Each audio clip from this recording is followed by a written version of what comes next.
I went to my first big con this year, Youmacon 2015 in Detroit. And if I sound a little different, that's because I'm still struggling with the con flu. Anyway, let's break it down. After we arrived and started to explore, we headed to the arcade. 20,000 square feet, loaded with arcade games, console games. I'm pretty sure that at some point I saw Steam machines. There was pinball, old school, new school, and all of them were free to play. But most of our time was taken up by a Japanese game by Konami that was all about pooping. Well, it was one mini-game from a bizarre selection of 20 or more, but I found it an apt metaphor. Konami's done a lot of pooping lately. We found a 4-player side-scrolling shooter called Darius Burst EX, and we all played together. And my friend Jesse got a little too excited about the turtle boss. It's a giant turtle! It's a turtle! It's a turtle! Yay, turtles! Then, just outside the arcade, we found these 6 linked pods that allowed the players to control giant virtual mechs in a huge deathmatch battle. They explain the rules to you, like a drill instructor on Prozac, then it's into the pods with you, and you battle your friends for bragging rights. I somehow managed to destroy my friends, and I can even prove it, because they print out a copy of your battle record after the game. This was awesome, and it was all courtesy of the amazing folks at Big Kidz Games. I highly recommend giving them a look, and then throwing all of your money at them. This was the first official day of the con, so we headed to the Cobo Center to get registered. The lines were huge, but they moved swiftly. Good on you, Youmacon staff. I saw lots of probably cool people in some definitely cool costumes, but I didn't get to meet any of them thanks to crippling social anxiety. Yay, mental illness! From there, we went to the board game room, which if it had been combined with the arcade and naked women would have literally been my happy place. As it is, they had over 400 board games, including every game seen on the YouTube show Tabletop, and anyone could borrow a game, head over to a table, and play. If you liked what you played, you could head to the opposite side of the room to a pair of vendors who were selling many of the same games on offer in the library. Further down was the card game area. Magic the Gathering hasn't been in my life for some time, but the game's still going quite strong, and players can bring their own decks and play, or enter draft tournaments.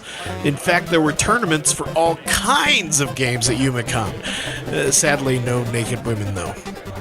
From there, we ventured to the swag shop, also known as the dealer's room. Vendors of all kinds rented booths and offered their wares. Now, Youmacon is primarily an anime convention, and anime is not really my thing, but there were some things that caught my eye.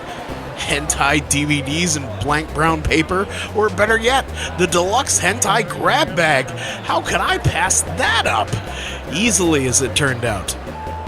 Figurines, art, more art, swords, imported video games from Japan. How about a Famicom? You want one? Me too, but my wallet said no. We ended the day with another trip to the arcade. It was packed this time, so we couldn't really play anything we wanted, but I did cross something off my gaming bucket list. We played 10-player Bomberman, previously only available on the Sega Saturn in Japan, though we literally only scraped together 8 players. This isn't the actual footage because I was tired of carrying around my camera, and after this I was just tired, so bed. I was determined to spend all day in the board game room, and I succeeded. First, we played Betrayal at the House on the Hill, a fantastic horror game that changes every time you play, and someone always turns out to be a traitor trying to get the others killed. Our first game, Stevie turned into a monster, so I set the furnace room to explode, and it did just as he stepped inside. In our second game, I turned out to be a mad bomber, and I blew up 3 of them, only to have Jessie disarm her bomb and challenge me to a fight to the death. But I rolled better than she did, and the bad guy won. Next, we borrowed Dominion, and this game was fun. It's a deck-building game about collecting victory points. But the cards that give you those points are essentially useless in your deck, so you have to balance accruing victory points with gaining useful cards and money. This was quite a lot of fun, so one of us is going to buy this game. Next was Portal, the uncooperative board game. This was a strategy game about collecting test subjects in cake and keeping that cake from being incinerated. It was merely okay, and I forgot to record it. So, naturally, llama.